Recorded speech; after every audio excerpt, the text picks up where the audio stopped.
Évangile selon Jean, chapitre 19. Alors Pilate fit prendre et flageller Jésus. Les soldats tressèrent une couronne d'épines qu'ils mirent sur sa tête et le revêtirent d'un manteau de pourpre. Puis ils s'approchaient de lui et disaient « Salut, roi des Juifs !» et ils lui donnaient des gifles. Pilate sortit de nouveau et dit aux Juifs « Voici, je vous l'amène dehors, afin que vous sachiez que je ne trouve aucun motif de condamnation en lui. » Jésus sortit donc, portant la couronne d'épines et le manteau de pourpre. Et Pilate leur dit « Voici l'homme !» Lorsque les principaux sacrificateurs et les gardes le virent, ils crièrent « Crucifie-le, crucifie-le !» Pilate leur dit « Prenez-le vous-même et crucifiez-le, car moi, je ne trouve pas de motif de condamnation en lui. » Les Juifs lui répondirent « Nous avons une loi, et selon la loi, il doit mourir, parce qu'il s'est fait fils de Dieu. » Quand Pilate entendit cette parole, sa crainte augmenta. Il rentra dans le prétoire et dit à Jésus « D'où es-tu » Mais Jésus ne lui donna pas de réponse. Pilate lui dit alors « À moi tu ne parles pas ?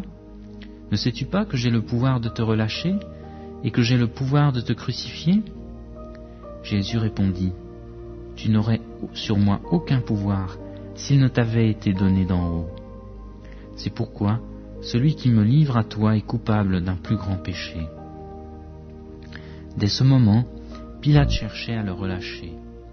Mais les Juifs crièrent « Si tu le relâches, tu n'es pas ami de César. Quiconque se fait roi se déclare contre César. » Pilate, après avoir entendu ces paroles, amena Jésus dehors et s'assit au tribunal, au lieu dit le pavé, et en hébreu Gabata. C'était la préparation de la Pâque, et environ la 6e heure. Il dit aux Juifs « Voici votre roi. » Mais ils s'écrièrent « À mort, crucifie-le » Pilate leur dit « Crucifierai-je votre roi ?» Les principaux sacrificateurs répondirent « Nous n'avons de roi que César. » Alors il le leur livra pour être crucifié. Ils prirent donc Jésus et l'emmenèrent. Jésus, portant sa croix, sortit de la ville vers le lieu appelé le Crâne, qui se dit en hébreu Golgotha. C'est là qu'ils le crucifièrent, et avec lui 2 autres, un de chaque côté et Jésus au milieu. Pilate fit aussi un écriteau qu'il plaça sur la croix. Il y était inscrit « Jésus de Nazareth, le roi des Juifs ». Beaucoup de Juifs lurent cet écriteau parce que l'endroit où Jésus fut crucifié était près de la ville. L'inscription était en hébreu, en latin et en grec. Les principaux sacrificateurs des Juifs dirent à Pilate « N'écris pas le roi des Juifs, mais il a dit « Je suis le roi des Juifs ». Pilate répondit « Ce que j'ai écrit est écrit ». Les soldats, après avoir crucifié Jésus, prirent ses vêtements, et ils en firent 4 parts, une part pour chaque soldat. Ils prirent aussi sa tunique qui était sans couture, d'un seul tissu depuis le haut jusqu'en bas. Ils dirent entre eux, « Ne la déchirons pas, mais que le sort désigne celui à qui elle sera. » C'était afin que s'accomplisse l'écriture. Ils se sont partagés mes vêtements, et ils ont tiré au sort ma robe. Voilà ce que firent les soldats. Près de la croix de Jésus se tenaient sa mère et la sœur de sa mère, Marie, femme de Clopas, et Marie-Madeleine.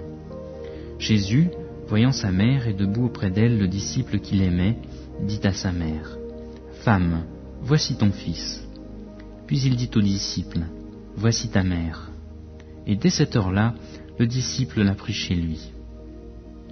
Après cela, Jésus, qui savait que tout était achevé, dit afin que l'écriture soit accomplie, « J'ai soif. » Il y avait là un vase plein de vinaigre. On fixa à une tige d'hysope une éponge imbibée de vinaigre, et l'on approcha de sa bouche. Quand il eut pris le vinaigre, Jésus dit « Tout est accompli ». Puis il baissa la tête et rendit l'esprit. C'était le jour de la préparation, et pour ne pas laisser les corps en croix pendant le sabbat, or ce sabbat était un grand jour, les Juifs demandaient à Pilate de les faire enlever après leur avoir brisé les jambes. Les soldats vinrent donc et brisèrent les jambes du premier, puis de l'autre qui avait été crucifié avec lui. Arrivés à Jésus, et le voyant déjà mort, ils ne lui brisèrent pas les jambes. Mais un des soldats lui perça le côté avec une lance, et aussitôt il sortit de l'eau et du sang. Celui qui l'a vu en a rendu témoignage, et son témoignage est vrai. Et lui, il sait qu'il dit vrai, afin que vous croyiez, vous aussi. Cela est arrivé pour que l'Écriture soit accomplie. Aucun des os ne sera brisé. Et d'ailleurs, l'Écriture dit encore, « Ils regarderont à celui qu'ils ont percé. »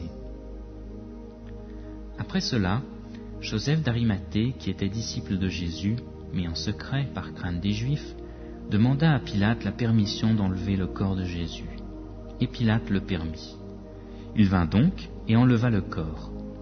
Nicodème, qui auparavant était allé de nuit vers Jésus, vint aussi et apporta un mélange d'environ 100 livres de myrrhe et d'aloès.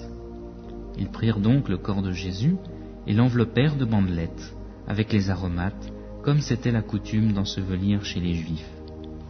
Or, il y avait un jardin à l'endroit où il avait été crucifié, et dans le jardin, un tombeau neuf où personne encore n'avait été déposé. Ce fut là qu'ils déposèrent Jésus à cause de la préparation des Juifs, parce que le tombeau était proche.